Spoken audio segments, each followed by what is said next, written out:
तब रावण का क्रोध मानो अग्नि के समान है और सांस प्रचंड वायु है। उसे जलते हुए विभीषण की रक्षा की ओर अखंड राज दिया, जो संपदा महादेव जी ने रावण को दी, जबकि रावण ने अपने 10 सिर काटकर शिव जी को अर्पित किया था।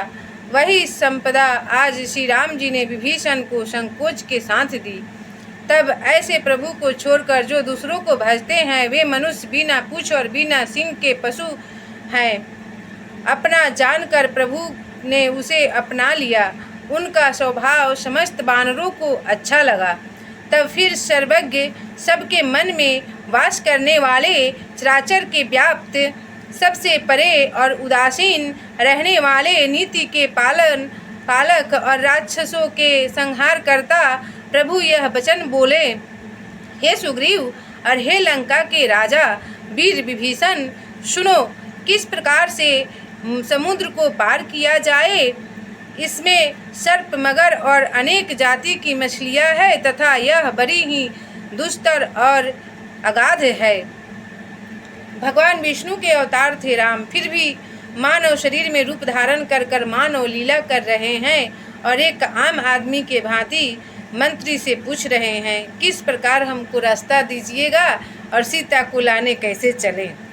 तब विभीषण ने कहा, हे रघुकुल के स्वामी, आपके बाण करोड़ों समुद्र को सोख सकते हैं, तथापि यह नीति कह रही है कि आप जाकर समुद्र से प्रार्थना कीजिए। ऐसा वेद शास्त्र में होता है कि पहले हम भगवान को प्रार्थना करके विश्वास के रूप के साथ बोलते हैं, हे प्रभु, समुद्र आपके कुल की कृति है, विचार कर उपाय कहेगा। तब बिना परिश्रम ही यह सब रीछ और बानरों की सेना पार उतर जाएंगे। तब श्री राम जी ने कहा, हे सखा, तुमने अच्छी युक्ति दी है, यही करूँगा। यदि दैव ने सहायता की, यह सलाह लक्ष्मण जी को अच्छी नहीं लगी। तब वह राम जी के वचन सुनकर अत्यंत दुख पाए और कहने लगे कि हे नाथ, दैव का क्या भरोसा, मन को उत्तेजित कर समुद्र को सोख लीजिए। यह तो कायरों के मन का एक आधार मात्र है कि वे आलसी दैव पुकारते हैं। भगवान लक्ष्मण शेष अवतार थे, क्योंकि उनका दिमाग हमेशा गर्म रहता था। यह सुनकर श्री रामचंद्र जी मुस्कुराकर बोले, अच्छा, धैर्य धारण करो, ऐसा ही करूँगा। इस प्रकार लक्ष्मण जी को समझाकर श्री रामचंद्र जी समुद्र के समीप गए। तब वहां जाकर प्रभु ने पहले ही समुद्र को सिर नवाकर प्रणाम किया और कुशासन बिछाकर किनारे बैठ गए। जब विभीषण प्रभु के पास आए तो पीछे रावण ने अपना दूत भेजा और वे सब आकर यहाँ का सारा भेद कपट रूप से देख लिया और प्रभु के गुण को अपने मन में सराहने लगे कि शरणागत पर इनका कैसा प्रेम है। तब प्रेमवश उन्हें अपना कपट रूप भूल गया। जब श्री राम जी पर नजर पड़ा तो माया से वो राक्षस रूप पकड़ के आया था भेद लेने के लिए। तो श्री राम जी को देखते ही वो कपट रूप भूल गया और अपना ओरिजिनल रूप में राक्षस आ गया। उसके बाद भूल गया और वे प्रगट रूप से श्री राम जी के स्वभाव बखानने लगे। जब बांदरों ने शत्रु का दूत जाना तब उन्हें बांधकर सुग्रीव के पास लाए। सुग्रीव ने कहा, हे बंदरों, सुनो, इन सब राक्षसों का अंग भंग करके ही भेजो। यहाँ वचन सुनकर बंदर दौड़ पड़े और उन्हें बांधकर अपनी सेना के चारों तरफ घुमाने लगे। तब बंदर उन्हें बहुत प्रकार से मारने लगे। वे दिन होकर चिल्लाते तो भी न छोड़ते थे। बांदर सब उसे मारने लगा नचा नचा कर, और वो राक्षस चिल्लाते फिर भी नहीं छोड़ते थे। तब वे राक्षस बोले, जो हमारा नाक कान काटेगा उसे श्री रामचंद्र जी का सौगंध। तब सब बानर उसको छोड़ दिया। यह सुनकर लक्ष्मण जी उन्हें निकट बुलाए और दया के वश छुड़ा दिए। फिर लिखकर एक पत्र दे दिए और कहा कि ये पत्र कुलघाती रावण के हाथ में दे देना और राक्षस को नाक काटे बिना भगवान लक्ष्मण बानर से छुड़ाकर उसको भेज दिए, एक पत्र लिख कर देकर, और उस मूर्ख रावण से मेरा यह उदार संदेश अवश्य कहना कि सीता को देकर मिलो, नहीं तो अब तुम्हारा काल आ गया है, ऐसा चेतावनी दे देना। तब वे दूत तुरंत ही लक्ष्मण जी के चरणों में सिर नवाकर उनका यशोगान करते हुए चल पड़े और श्री राम जी का यश कहते हुए लंका में आए और रावण को सिर नवाए। तब रावण ने हंसकर यह बात पूछी, कहो सुख कुशल तो है ना? फिर विभीषण जी कुशल कहो, किसी मृत्यु बहुत निकट आ गई है। सुख नाम था उस दूत का। रावण पूछा, कहो सुख कुशल है ना? फिर विभीषण की कुशल कहो, जिसकी मृत्यु अब निकट आई है। तब लंका का राज कुछ मूर्ख ने त्याग दिया, जब वह अभागा जौ का कीड़ा होगा। फिर भालू और बंदरों की सेना का हाल कहो, जो कठिन काल से प्रेरित हो यहाँ तक चली आई, जिसके जीवन की रक्षा तो विचारो इस कोमल चित्त वाले समुद्र ने किया। फिर उन तपस्वियों की बात कहो कि जिनके हृदय में मेरा बड़ा भय है। तब उनसे भेंट हुई कि नहीं, अथवा मेरा सुयश सुनाकर लौट गए। अरे शत्रु सेना को तेज और बल कहता क्या नहीं, तेरा चित्त चकित क्यों हो रहा है? दूत ने कहा, हे नाथ, कृपा करके आप जैसे पूछते हैं वैसे ही अब क्रोध त्याग कर मेरी बात को सत्य मानिए। अब आपका छोटा भाई गया, तब जाते ही उसे श्री रामचंद्र जी ने तिलक किया और मुझे आप रावण का दूत सुनकर सब बांधकर उनके प्रकाश से दुख देने लगे, अनेक प्रकार से दुख देने लगे, नाक कान काटने लगे। तब मैं श्री रामचंद्र जी का शपथ देने पर मुझे छोड़ा। मैंने बोल दिया कि जो मेरा नाक कान काटेगा उसे श्री रामचंद्र जी का सौगंध, तो उसका छोटा भाई मुझे छुड़ा दिया। हे नाथ, जो आपने बंदरों की सेना पूछी तो वह 100 करोड़ मुख से भी बखानी नहीं जा सकती, इतना बलवान है। रीछ बंदर उनके अनेक प्रकार के विशाल रूप धरने वाले, विकटानन और भय देने वाले, माया करने वाले हैं। ऐसा बंदर विशाल रूप का है, जिसने लंका जलाई और तेरे पुत्र को मारा, उसका बल सब बंदरों से थोड़ा है। और भी बड़े बड़े नामी योद्धा है, जिनके अनेक नाम रूप हैं और अनेक हाथियों का बल तथा तेज है। जो हनुमान लंका जला के गया है, उससे 10 गुना बड़ा बड़ा बलवान बंदर है। उनके नाम द्विविध, मयंद, नील, नल, अंगद, गद, विकटास, दधि मुख, केहरी, कुमुद, गौ और जमवान है। ये सब बल की राशि है। वे सभी बंदर सुग्री के ही समान तथा इनके समान और जो करोड़ों हैं, उनकी गिनती कौन करे। श्री राम जी की कृपा से इन्हें अतुलित बल है। वे त्रिलोक को भी तृण के समान गिनते हैं। हे रावण, मैंने सुना है कि 18 पदम बंदरों की सेना के सेनापति हैं। हे नाथ, सेना में ऐसा कोई भी बंदर नहीं है कि जो तुम्हें लड़ाई में जीत न सके। सब परम क्रोध करके हाथ मिजते हैं, परंतु श्री राम जी आज्ञा नहीं देते। सर्पों और मछलियों सहित समुद्र को भी सोख सकते हैं। इससे भी काम न चलेगा तो वे विशाल पर्वतों से उसे पाट देंगे और कहते हैं कि रावण को मर्दन कर धूल में मिला देंगे। वे बहुत गरजते और चिल्लाते हैं, सहज ही असंख्य हैं, मानो लंका को ग्रस लेना चाहते हैं। ऐसे ऐसे बंदर हैं वीर बलवान। इस प्रकार से सब बंदर भालू स्वाभाविक शरीर वाले सुरवीर हैं। फिर सिर पर प्रभु राम जी हैं, उससे रावण ऐसे करोड़ों काल को भी वे संग्राम भूमि में जीत सकते हैं। श्री राम जी के अटूट तेज, बल और बुद्धि को सैकड़ों शेषनाग भी वर्णन नहीं कर सकते। उनका एक ही बाण सैकड़ों समुद्रों को सोख सकता है, परंतु उन्होंने तुम्हारे भाई से नीति पूछी है।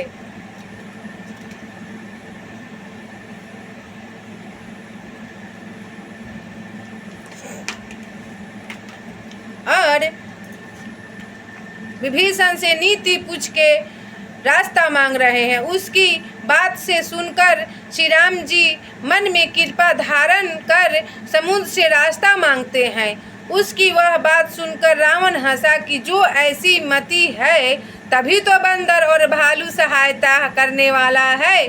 स्वाभाविक भीरू के शब्दों को दृढ़ कर भला जिसने समुद्र से लड़कपन किया ऐसे मूंड की तो प्रशंसा करता है, परंतु शत्रु के बल बुद्धि का था मैंने पा लिया।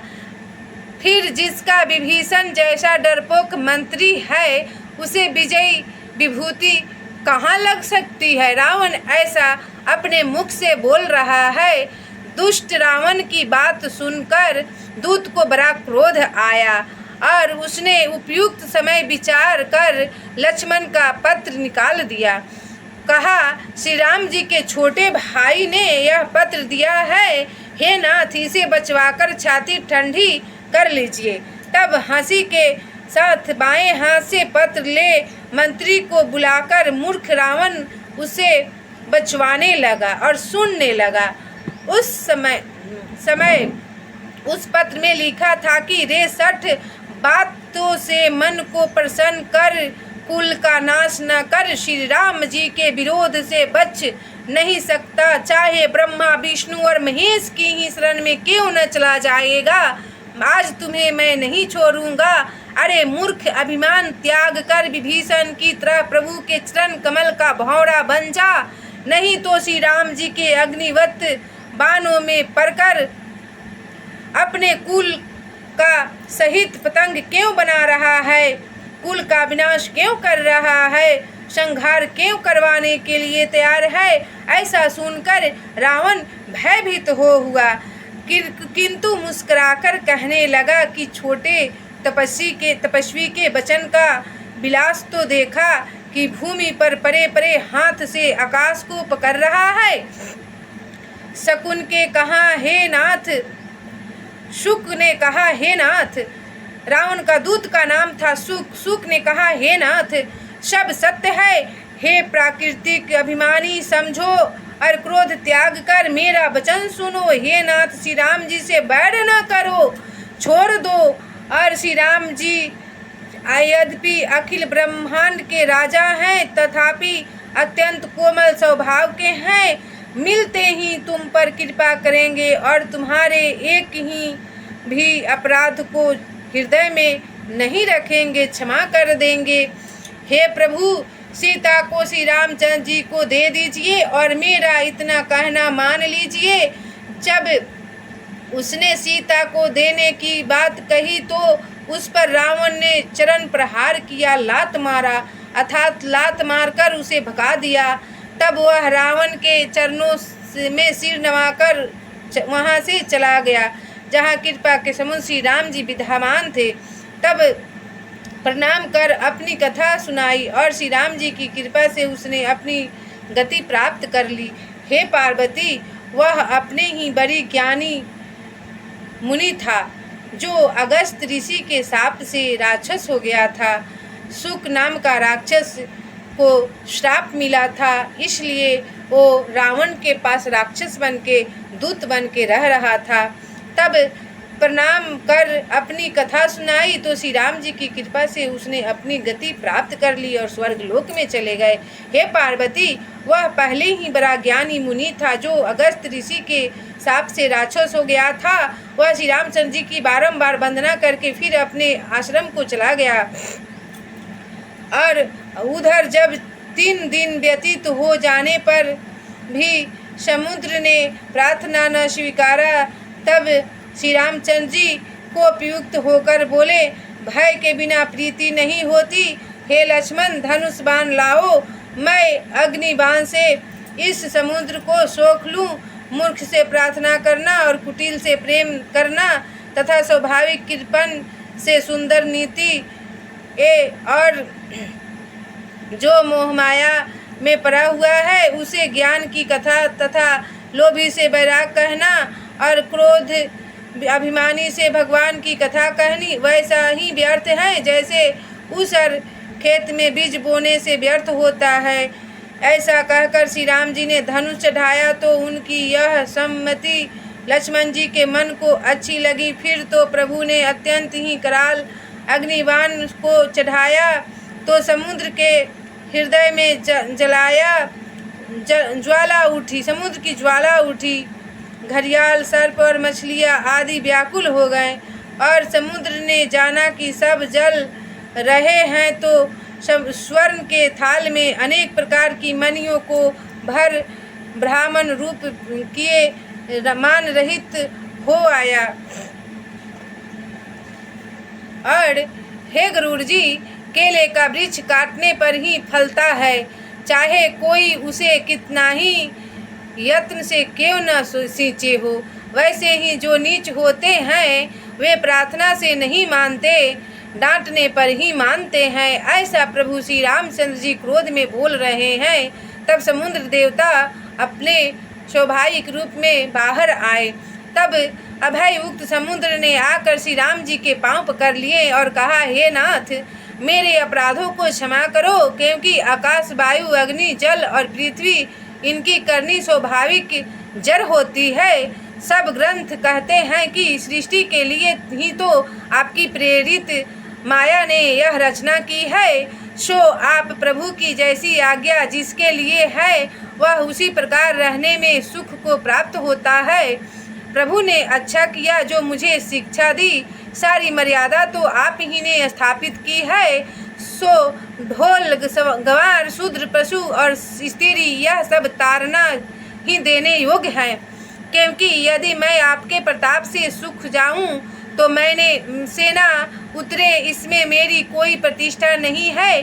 फिर भी वेद कहता है कि प्रभु की आज्ञा अपेल अनिवार्य है, तो वही कीजिए जो आपको अच्छा लगे, उचित लगे। समुद्र की ऐसी वाणी सुनकर कृपालु श्री राम जी ने मुस्कुराकर कहा कि किस प्रकार से बंदरों की सेना उतरे। हे तात, तुम यही उपाय करो और बताओ। तब समुद्र देवता ने बोला, हे नाथ, यह जो नील और नल दोनों भाई हैं, इन्हें बचपन में एक ऋषि स्वर का ऐसा आशीर्वाद है कि इनके स्पर्श किए हुए बड़े बड़े पत्थर आपके प्रताप से समुद्र पर तैरेंगे। जो पत्थर को नल और नील छू देंगे वो बड़ा बड़ा पत्थर हल्के में तैरने लगेंगे। फिर मैं भी प्रभु के प्रताप को हृदय में धारण कर अपने शक्ति भर सहायता करूंगा और पुल बंधवाऊंगा। हे नाथ, इस प्रकार समुद्र में पुल बंधवा दीजिए कि जो सुयश तीनों लोकों में गाया जाए और आपका नाम प्रचलित हो जाए। हे नाथ, अब इस बाण से जो मेरा उत्तर तट के वासी हैं उन पाप मूल दुष्टों को मारिए। तब समुद्र के मन की पीड़ा सुनकर संग्राम में धीर श्री राम जी ने तुरंत ही उसकी व्यथा हर ली और श्री राम जी के बड़े अतुलित बल को देखकर समुद्र हर्षित हो सुखी हो गया। तब समुद्र अपना सच चरित्र कह सुनाया और उनके चरणों की वंदना करके चला गया।